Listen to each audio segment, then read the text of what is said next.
Hi, I'm Marty Nemko. While it's out of favor among the intelligentsia, being on a sports team can be not just fun, but developmentally potent. I played basketball my whole life, and I played varsity baseball my 4 years at Queens College. And while I've done a lot of other things in my life, I really think both, not just most fondly, but I really think I grew. I got calmer, I got more poised, and yeah, I gotta say, it was among the most pleasurable things I've done in my workaholic life. I've just loved it. I've also been a basketball coach. Um, and that's what I want to talk about today. I want to talk about what it takes to be a great coach, not the X's and O's. And whatever sports team it is, or whoever you're coaching, and especially if you're doing a group, what does it take to be a really transformational coach, like a Coach K or a John Wooden? And because I've been a basketball coach, I'm going to use those examples. And it's about being what I call, I guess for a better lack of a better term, psychologically attuned. The good coach makes clear that players striving to be their individual best is in the team's best interest, but that sometimes a player has to act against self-interest to benefit the team. For example, let's say there is a normally good shooter on the team, and he or she is on a cold streak. At an important time in a game, that player needs to look to pass rather than shoot. Even though it's not in their individual interest, it sure is in the team's. The good coach also imbues each player with the responsibility to encourage the teammates, support the teammates, not just on the court, but off. As we all know, we see the newspaper in the news all the time, how often players get in trouble for sexual abuse, drugs, violence, robbery. It's just the way it is. And being a supportive, positive influence on those players is pretty damn critical for both the team to win and to enhance the potential for growth for every player who is a human being. But sometimes, it's very easy for us who are older to see this larger perspective. But it's critical when you're dealing with young people to facilitate their caring about others by, no, an individual lecture isn't going to do it, but it can, through both your actions and an occasional brief lecture, especially, for example, as the season starts, that first team meeting, the players are particularly likely to listen. So I'm going to just give you model one here, or what you might say to your team in this regard. Look, not only is our team going to do better, not only will your teammates do better, but they're going to feel good about you and be more likely to help you when you need it if you are there for them, and if you, as appropriate, sacrifice yourself for them and the team, if you're helping them and being a good listener and a good counselor on or off the court. And now, I'm going to sound a bit like a minister. Whether in basketball or in life, we really should strive to do, this is a fancy word, I'm pretending I'm talking to teenagers, to do the cosmically just thing. What that means is the thing that's going to do the greatest overall good. For example, Mother Teresa.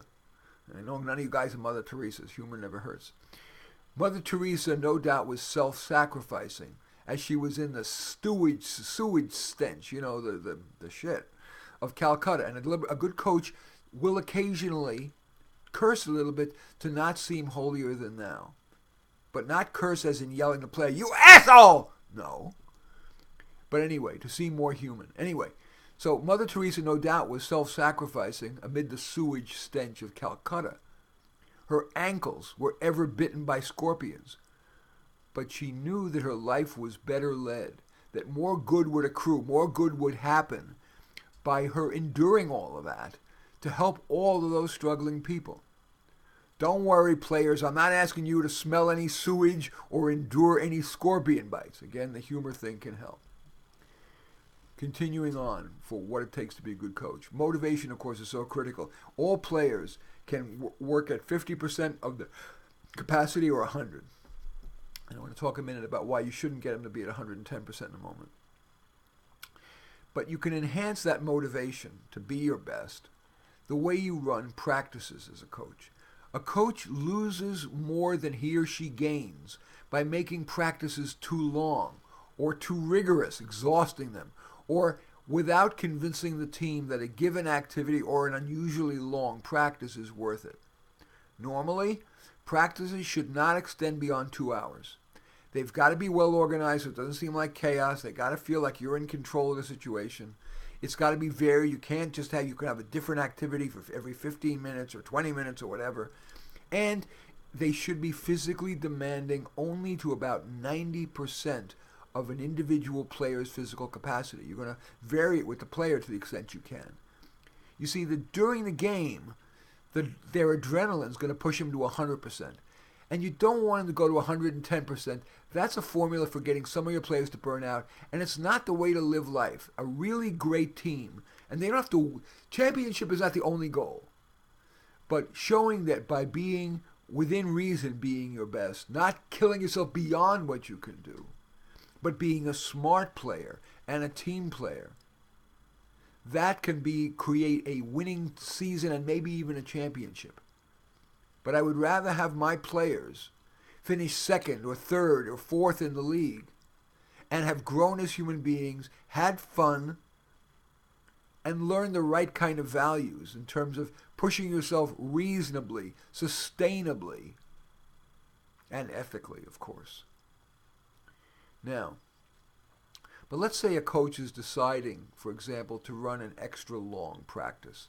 He or she might say, for example, you know, our scouting report suggests that tomorrow's opponent is likely going to play a 2-1-2 zone against us. And we've had very little experience with that. So I feel we need to extend the practice an extra half hour to work on that. Now, I did ask myself whether I should substitute that for one of today's regular practices, activities. But after thinking about it a fair amount, I feel like the team would benefit sufficiently from it all. So I'm hoping you're okay with our going 2.5 hours today. If one or more you can't, let me know and I will excuse you. That is you're providing a really great rationale. You're giving a person out because you're recognizing it's beyond what's expected, and you're thinking about that maybe they've got a babysitting or they got to do their homework or whatever. So you're showing flexibility. You're being tough. You're adding to the practice, but you're clearly a thoughtful human being thinking about your players, thinking about winning, but thinking about players, etc. Another way to enhance player motivation is the way the coach behaves during the games. When a player makes a mistake and realizes it, the good coach does not remove the player from the game or even says a thing about it during, say, a timeout. At a timeout, the good player pats the player on the shoulder and says something like, I know you feel bad. We all make mistakes. But now, if you as the coach sense the player doesn't understand that he or she has made a mistake or why it's a mistake, be brief, especially during a game. Something like, you can avoid that guy getting around you for the rebound by, as soon as the shot goes up, take a step toward him, turn around, push him back with your butt for just a moment, and then go hard for the rebound. I know that was a lot to take in. We'll work on it in practice. That's about as much as you can say. Now, coaches that yell at a player or a referee more than very rarely are poor role models. And so they demotivate most players because most players give their best for a coach they respect. All players do, actually. And if a player is giving poor effort, the coach should replace him or her for a few minutes, given a scant look, or at most a quiet, guilt-invoking, are you giving your team your best? If a ref makes a terrible call, the wise coach does not yell. That dirty look at the coach could make the ref more vigilant in the future and avoids the risk of the coach getting kicked out of the game and demonstrates to the players that he or she walks the sportsmanship talk. Let's talk a little bit about problems.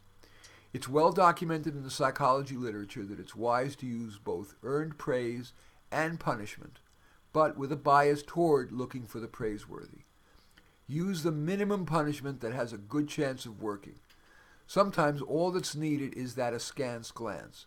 If you suspect that won't work, try a brief invocation of guilt. For example, late for 2 practices out of the last 3? You're better than that. Or sometimes you need to be a little tougher. Pulling that prima donna crap again? Cut it out, dude. But you want to reserve severe punishment, for example, benching a player for a game, or kicking him or her off the team for repeated sins, such as lazy playing, or for one serious offense, such as deliberately throwing an airborne opponent to the ground. It's easy for me to say here, but even if he was my best player and he was crucial to winning the championship, he'd be immediately removed from the team, or she, of course, if she committed a felony. Of course, I would try to understand the circumstances and try to help the player grow from the experience. But for the other team members' benefit and for the public's benefit, that removal would be non-negotiable no matter how much pressure I got from the alumni or the fans. In sum, the psychologically attuned coach with Duke's Mike Krzyzewski and UCLA's John Wooden as the prototypes can, year in and year out, lead championship teams while developing championship human beings. I am Marty Nemko.